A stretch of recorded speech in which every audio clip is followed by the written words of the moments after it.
السلام علیکم، آپ دیکھ رہے ہیں میرا یوٹیوب چینل مولا عباسز لور۔ میں شیئر کروں گی سید مولانا نصرت عباس بخاری کے بیانات۔ خدا نے مومن کو جب خلق کیا تو اس کی طینت میں کفار کی خصلتوں کو ملایا۔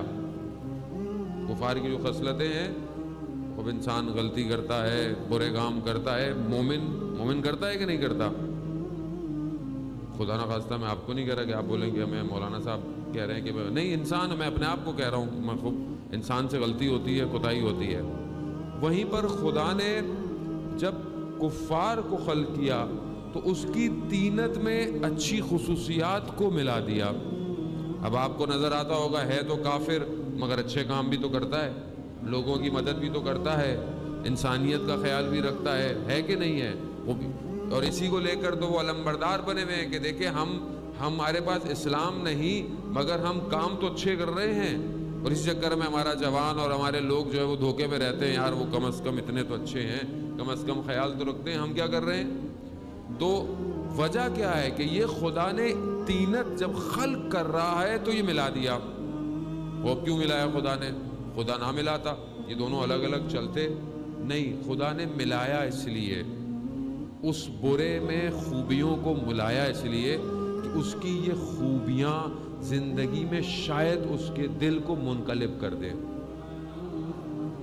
بھائی برا شخص، آپ کہتے ہیں نا یار چلو کم از کم کچھ تو کرتا ہے، اچھے کام کرتا ہے، چلو کوئی بات نہیں، شاید یہ اچھائی اس کو کسی مقام پر لے آئے۔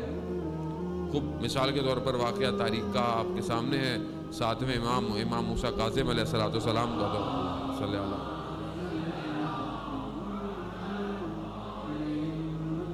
امام کا دور ہے، امام گزر رہے ہیں، امام نے گھر میں سے دیکھا کہ گانے کی آوازیں ہیں، رقص کس طرح کی آوازیں آ رہی ہیں، تو وہ کنیز باہر کچھ کچرا پھینکنے کے لیے باہر آئی، تو میرے مولا نے اس سے پوچھا کہ یہ گھر کس کا ہے، آزاد ہے یا غلام ہے؟ تو کہا کہ آزاد ہے۔ کہا اگر غلام ہوتا تو ایسی زندگی نہ گزار رہا ہوتا۔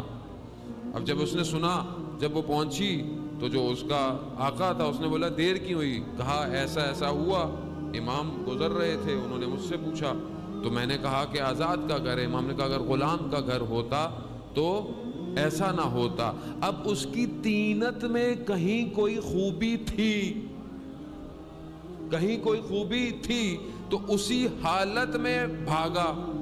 بشر حافی کا واقعہ ہے، اسی حالت میں بھاگا، ننگے پاؤں بھاگا، اور جا کر امام کی خدمت میں جا کر جو ہے وہ پاؤں میں پڑ گیا اور مولا سے معافی مانگی اور ایک بہت عالم دین بن گیا۔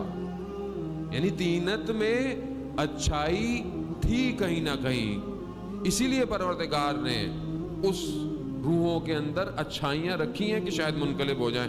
آج آپ کو پوری دنیا کے اندر کئی لوگ مسلمان ہوتے نظر آتے ہیں کہ شاید کافر تھے، شاید ہندو تھے، شاید عیسائی تھے، یا حتیٰ دین نہیں رکھتے تھے، مگر آج آپ دیکھتے ہیں کہ وہ کسی نہ کسی بات کی وجہ سے منقلب ہو گئے ہیں، ان کے دل جو ہے وہ کنورٹ ہوتے جا رہے ہیں۔ کیوں ہو رہے ہیں؟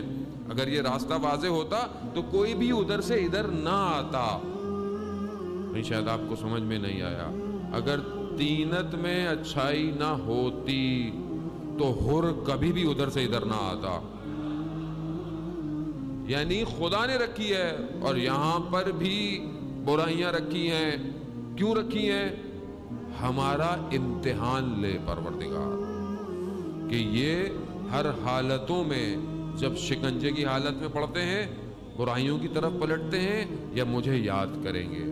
خوب یہ دو ڈیفرنٹ قسم کے ایسے نظریات نہیں ہیں، یہ باقاعدہ دو بلاک ہیں جو انسان کی خلقت سے ایک دوسرے کے ساتھ لگے ہوئے ہیں، اور یہ ہمارے وجود کا خاصہ ہے۔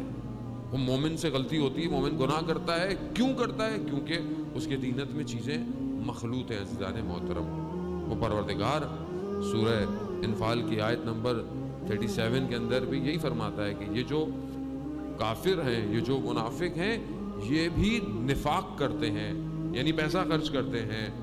اب آپ ہر پیسہ خرچ کرنے والے کو اچھا مت سمجھا کریں کہ ہاں بہت پیسہ خرچ کر رہا ہے، بہت یہ کر رہا ہے، بہت وہ رہا ہے، لیکن اس کا مقصد کیا ہے یہ بہت مہم ہے کہ وہ پیسہ خرچ کیوں کر رہا ہے۔